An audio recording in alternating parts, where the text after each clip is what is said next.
این بار این بار این بار این بار بردگرد.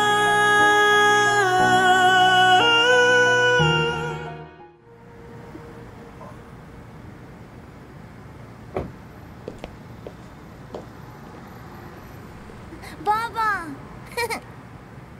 روحا چی شده امروز؟ چه بغلی کردین؟ دلم براتون تنگ شده بود. دروغ میگی. راستشو بگو ببینم چی شده؟ راستشو میگم بابا، دلم تنگ شده بود. میدونی قبل از اینکه بفرستمت مدرسه چه فکری میکردم؟ چی؟ مظلومی، ولی اتفاقا خیلی هم بدجنسی. منتظر بودی بفرستمت مدرسه بعد بدجنسیتو رو کنی.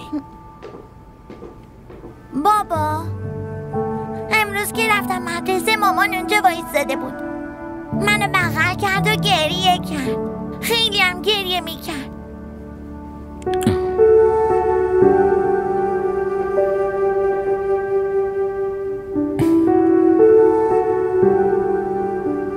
میدونم. با خودم فکر کردم اگه شما رو اینطوری بغل میکرد و گریه میکرد، شما بهش میگفتی اب نداره و میآوردیش خونه. مشقاتو نوشتی؟ خیلی وقت نوشتم. باشه من برم لباسمو عوض کنم بعد میشینیم غذا میخوریم. اون ماشینم نداشت بابا، با ریکشا اومده بود. با ریکشا هم برگشت. حس میکردم اومده عذرخواهی کنه ازمون. به آشپز بگو میزو بچینه غذا بیاره. من الان میام. باشه؟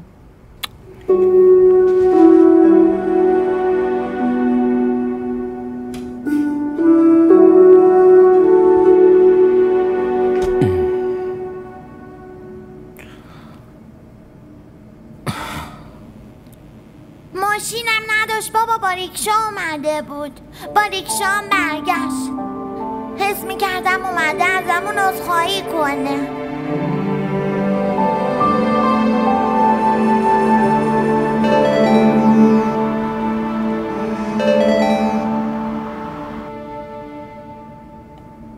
الو. تلویزیون رو دیدی؟ نه همین الان رسیدم خونه. یعنی خبرش هم نشنیدی؟ چه خبریه؟ خب شهریار احمد و اطلاعات دستگیر کرده. زنش هم همه چی ازش گرفته.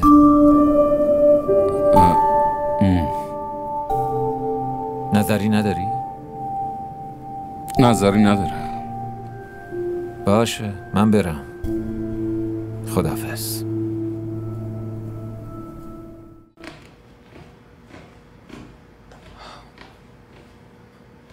نظری ندارم.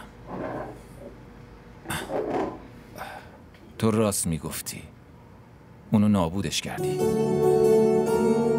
البته خوشحالم نمیشه اگه بشنوه کسی که نابودش کرده خودش افتاده پشت میله های زندان. داری اشتباه میکنی سلمان. اونو شهریار نابود نکرد. میتونم امشب تو خونتون بمونم. تو نمیتونی پیش من کار کنی. برای اینکه من با دانیال شریک شدم. تو همون شرکت اتاق روبرویمه. ولی بازم سعی تو بکن. منم جای دیگه برات میسپارم. اگه خبری شد بهت زنگ میزنم.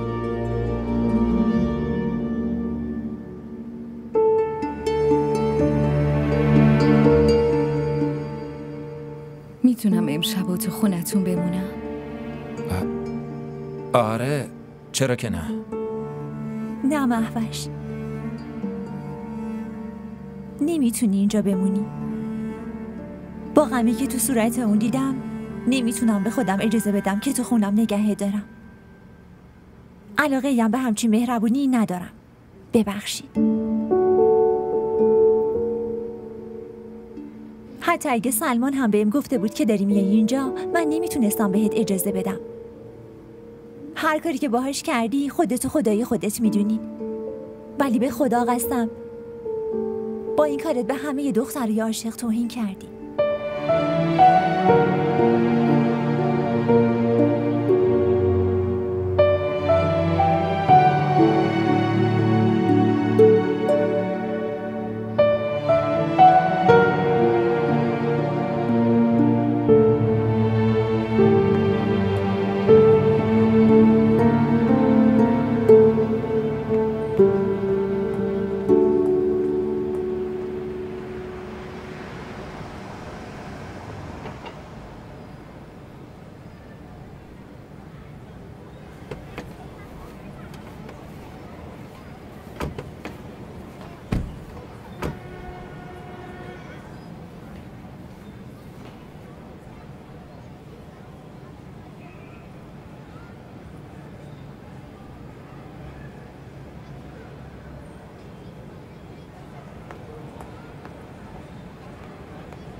ببخشید.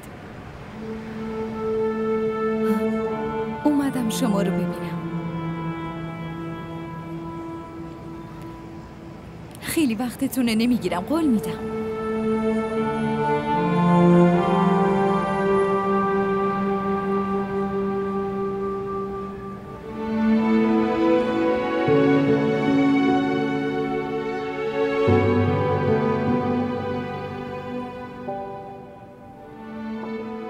ممنونم. خواهش میکنم. اون روز تو حال خودم نبودم، برای همین هرچی به زبونم اومد گفتم. واقعا شرمندم. اشکالی نداره. ممنون. برای این اومدم پیش شما چون حس میکنم کاری از دستتون برمیاد. چه کاری؟ دارم فکر میکنم حرفمو چطوری شروع کنم.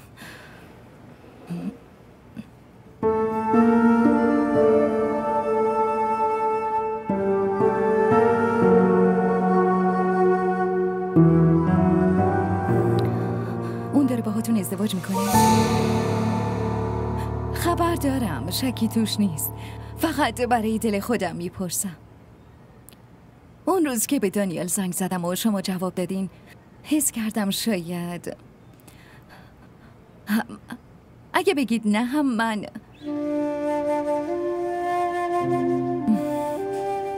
میدونستم.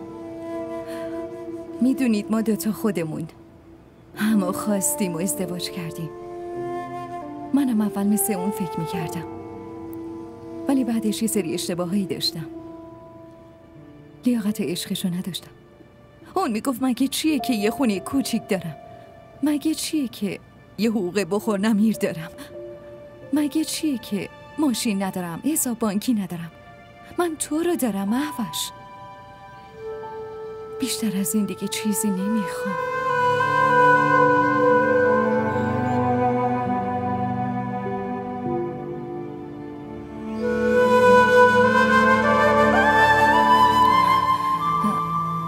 الان کلاس ندارین؟ نه اگه کلاس داشتم قطعا بعد کلاس می اومدم ببینمتون. آره داشتم میگفتم من نتونستم خیلی عشقشو باور کنم. دارم فکر میکنم برای چی با وجود همه کارام بازم میخواست جلومو بگیره. روزی که طلاق گرفتیم اون روزش خیلی تلاش کرد، ولی من رفته بودم. نمیخواستم وایسم. قبول دارم اشتباه کردم، ولی اینم میدونم که اشتباه پیش میاد دیگه. من اینو قبول ندارم. به نظرم دختری که ازدواج کرده اجازه یه همچین اشتباهی رو نداره، مخصوصا اگه مادرم باشه. مادر اگر همچین اشتباهی کنه بهش نمیگم اشتباه، من میگم گناه. مردا همچین اشتباهی نمی کنن. من هزار تا زن میشناسم که چند روز میشینن و گریه زاری میکنن و شوهرشون رو میبخشن. اصلا یه جوری فراموش میکنن که انگار نه انگار. پدرم میگفت حتما حق تو از مردا بگیر، ولی سهمی از حقشون رو نخواه. یعنی میگی مردا حق دارن اشتباه کنن؟ نه من اینو نگفتم. من میگم بخشیدن برای زن راحت تره. چرا؟ چون مرد نیست که بچه رو به دنیا میاره، زنی که بچه رو به دنیا میاره. تربیت نسل به محبت و دلسوزی اونه. به هر حال این فقط نظر منه، ممکنه شما موافق نباشید. حالا یه دفعه چی شد؟ شما که با شهریار احمد ازدواج کرده بودی. همه ازدواج نکردیم. منو گول زد. موقع ازدواجمون زنش از راه رسید. وقتی هم که زنش شدید موش شد. شما اسمتون هانیه بود درسته؟ بله. آره هانیه. داشتم میگفتم که اتفاقا خوب شد. سزای گناهامو دیدم. شما درست میگفتی. من بیش اون گناه کردم.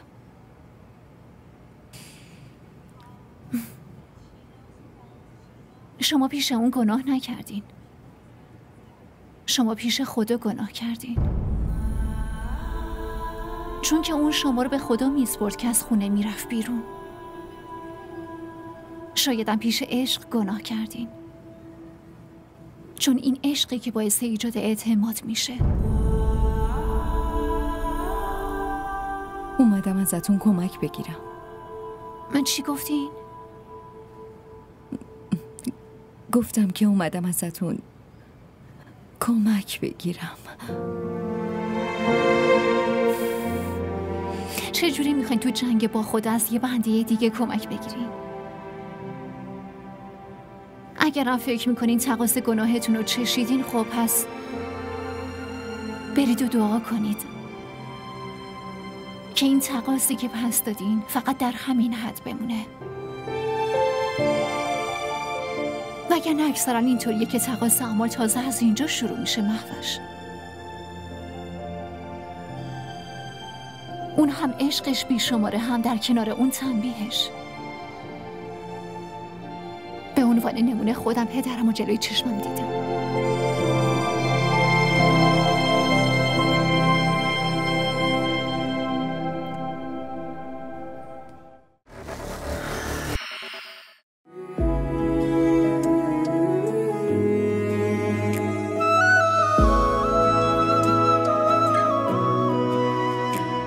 تو مشکل چیه؟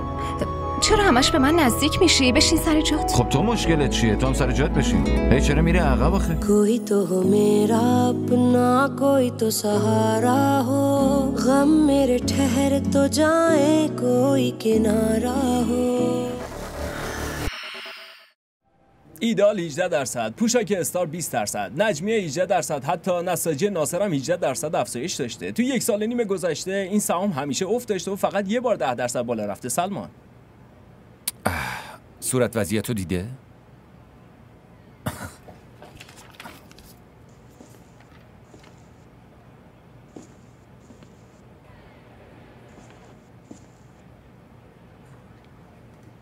میتونم بیام داخل قربان؟ خفه شو بابا، بیا تو. سیگارتو خاموش کن لطفاً.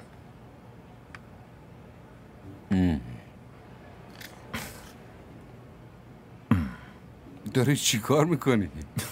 دارم ادای احترام میکنم. شدی پیشگوی بازار بورس. ارادت. اینو ببین.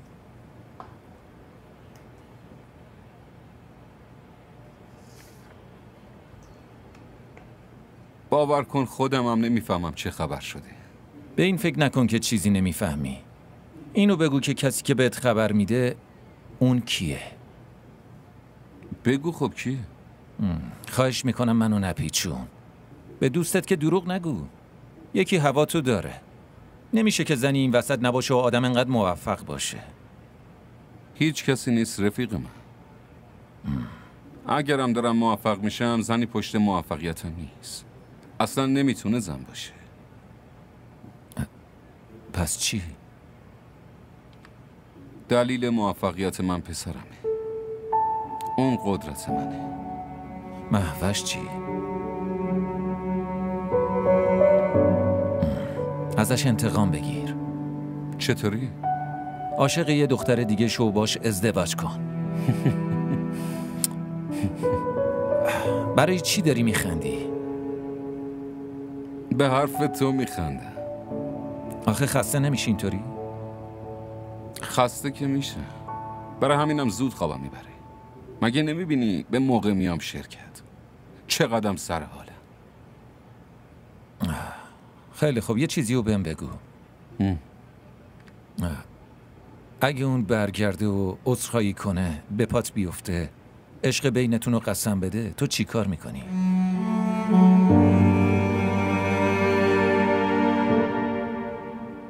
جدی پرسیدی؟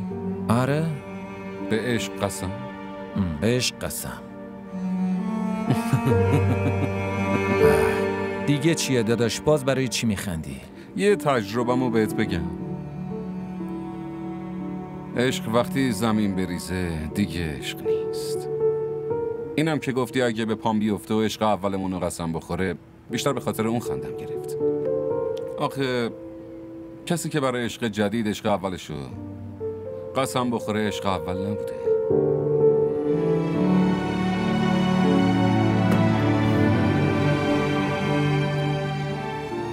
اون میخواد ازت عذرخواهی کنه. خیلی پشیمون شده. مهوش؟ آره، به خدا اوضاعش خیلی بده. نه کار داره نه جایی برای موندن. نابود، بیچاره و بیکس. تو کجا دیدیش؟ اومده بود خونمون. میخواست یه شب بمونه ولی آیشه اجازه نداد. اوه. میتونی ببخشیش؟ آره، چرا که نه؟ بهش بگو عذرخواهی کنه. باشه. داری چی کار میکنی؟ بهش زنگ بزنم؟ نه فعلا وایسا. بگو اگه من ببخشمش همه مشکلاتش حل میشن. خب معلومه. پس گوشیو به من نده. فقط بهش بگو که بسه همیشه بخشیدمش. پس گوشیو به من نده.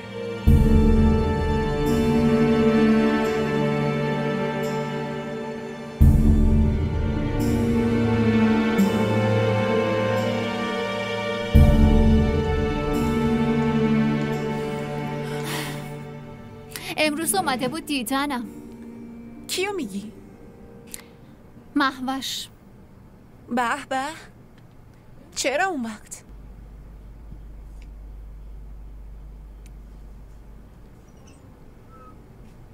بگو دیگه. برای چی اومده بود دیدنت؟ فکر کرده بود یه چیزی بین ماست. شاید فکر کرده داریم ازدواج میکنیم. چی گفتی؟ خب شک پیش میاد دیگه، چون اون روز که به دانیال زنگ زده بود من جواب دادم. فقط خودمون میدونیم که چرا من گوشیشو جواب دادم دیگه. بعد تو چی گفتی؟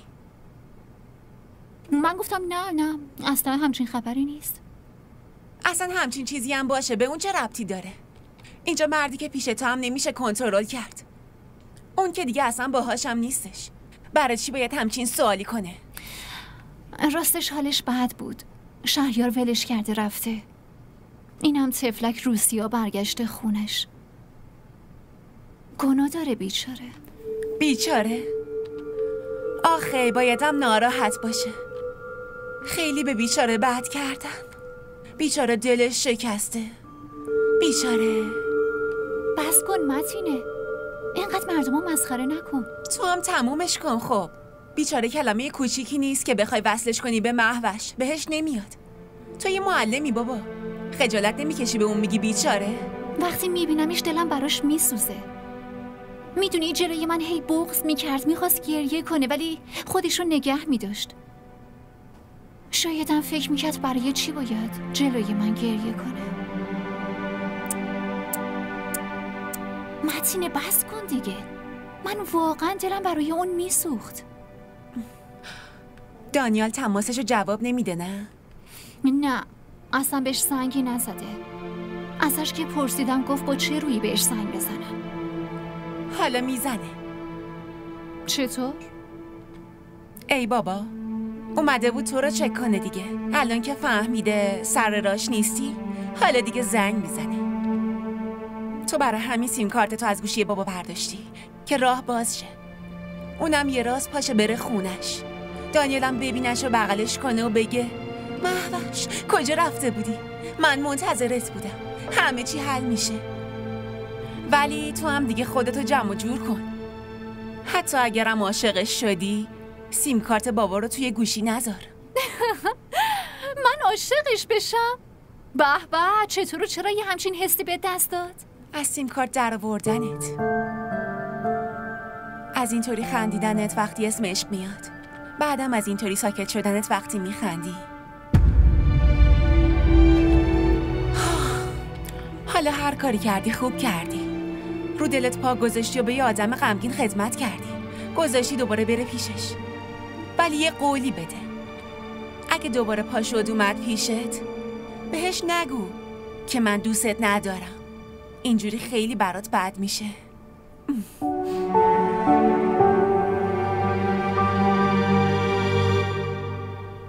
گوش کن. حالا بشین فکراتو بکن، بعداً گوش میدم.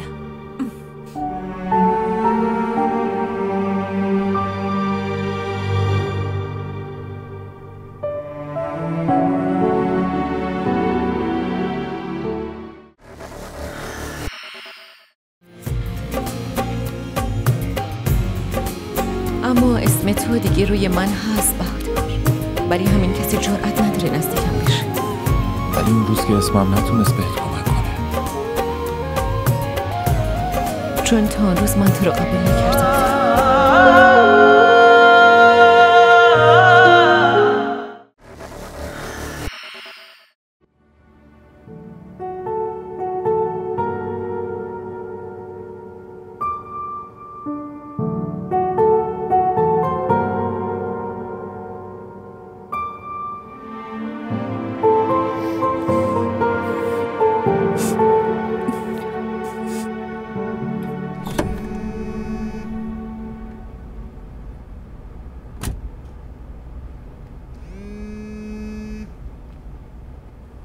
الو؟ الو؟ الو؟ دانیال. بله خودم. شما؟ شماره منو پاک کردی درسته؟ مهوش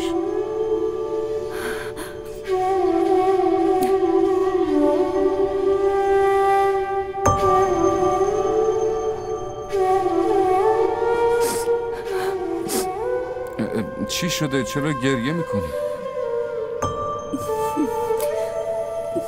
حالت چطوره؟ من خوبم.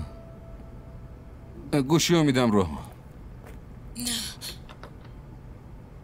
با خودت کار دارم. حتما بگو.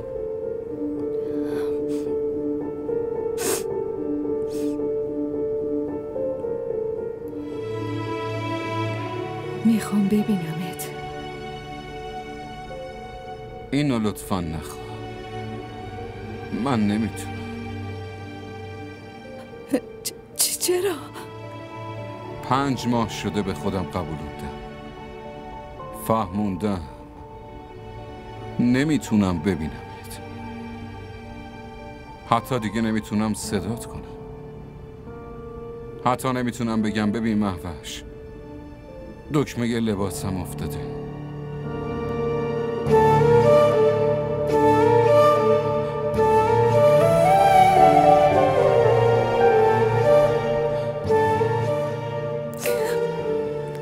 دانیال. مهوش لطفا اینطوری اسممو نیار. اسم میکنم همینجا پیش منی.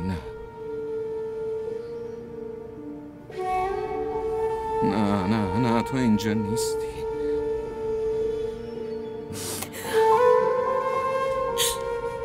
فکرشم نمی کردم دوباره ببینمت.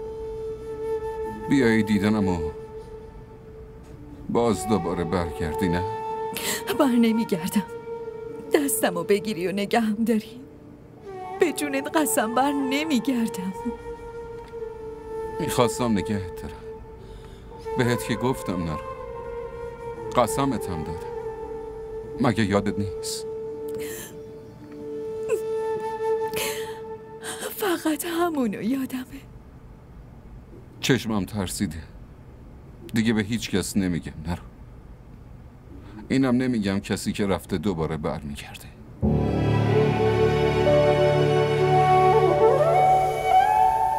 ولی هنوزم یادته. خیلی به یادت میفته. مخصوصا اون موقع یادم میای که یکی با افتخار از عشق یا تعهد داشتن به عشق حرف میزنه.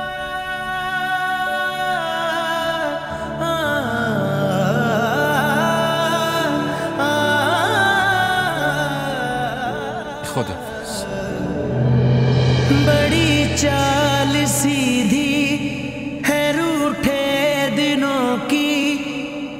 पलट कर कभी फिर वो मुड़ते नहीं हैं। मोहब्बत की डोरी वफा के धागे अगर टूट जाएं तो जुड़ते नहीं हैं। फकत एक मुलाकात मांगी है तुमसे, मिलाकर नजर को गुजर जाइएगा।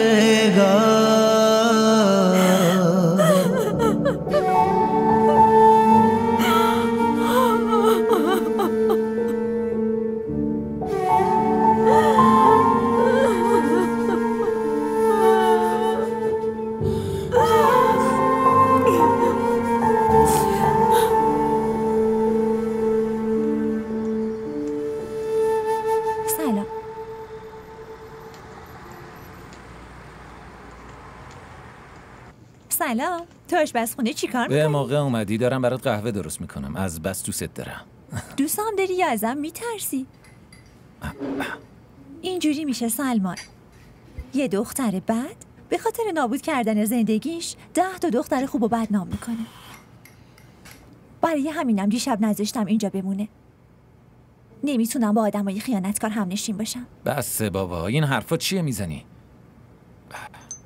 ولی خب حرفت درسته. البته دخترای مثل مهوش زیاد نیستن. بعد یکی هم که باشه آدم به بقیه شک میکنه. جدی؟ باشه. حالا چی کار کردی؟ سر سامونش دادم. سر کار بردمش. تو خوابگاه محل کارشم یه اتاق داره. میخواستم یه پولی هم بدم ولی قبول نکرد. بعد اومد به هم دست داد و گفت منو ببخش لطفاً. تو باهاش حرف زدی؟ آره حرف زدم. عذرخواهی رو گفتی؟ آره گفتم. قبول نکرد؟ اتفاقا زودم قبول کرد. گفت بهش بگو که بخشیدمش. به خدا قسم که بخشیدمش. بعدم کیفشو برداشت و روش اون طرف کرد و رفت. میدونی من راستش کل امروز با مهوش بودم. باهاش غذا هم خوردم. تو دانشگاه هم بهترین دوستم بود. صبحانه نمیخوردم که با اون بخورم. یادت نیست؟ برای همین دوتامون صبحا تو بوفه میشستیم. خیلی باهاش کیف میکردم. ولی امروز حس میکردم نشستم و با یه دروغگوی مکار دارم غذا میخورم. داشتم میومدم گفت یکم دیگه بشین. وقتی نشستم همینطوری هیچ سوال پرسید. چی پرسید؟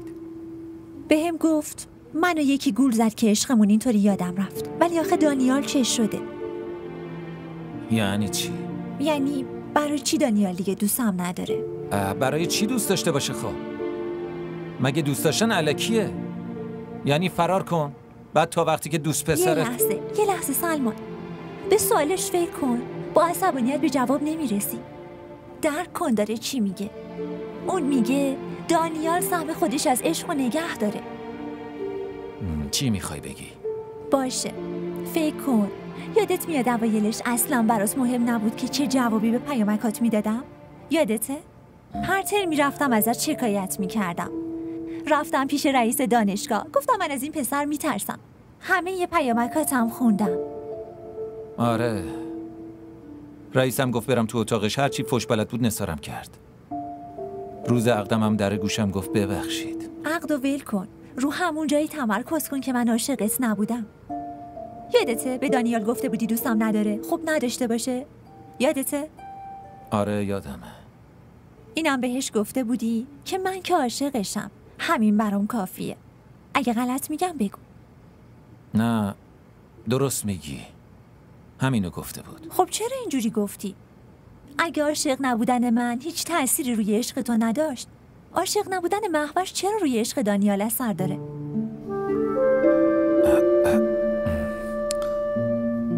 خب میدونی تو خیلی باهوشی. جدا؟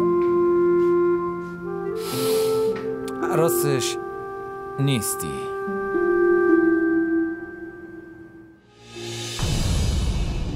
این بار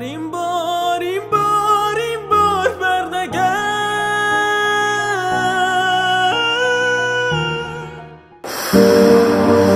بچه هستی. برای همین نتونستم بهش بفهمونم که بدون محوش نمیتونم زندگی.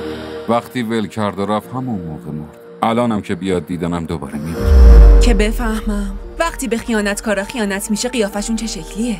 نه قصد دعوا کردن دارم. 2,500,000 تاست. اومده بودم به هانیه بگم با هم ازدواج کنیم. به به چقدرم که وقت شناس. وقت شناس چرا؟ پایین کنار ماشینت وایساده منتظرت. ولی دنبال من بگرد، پیدام کن ولی این برای تماشای قسمت بعد با ما در دیدی تیوی همراه باشید.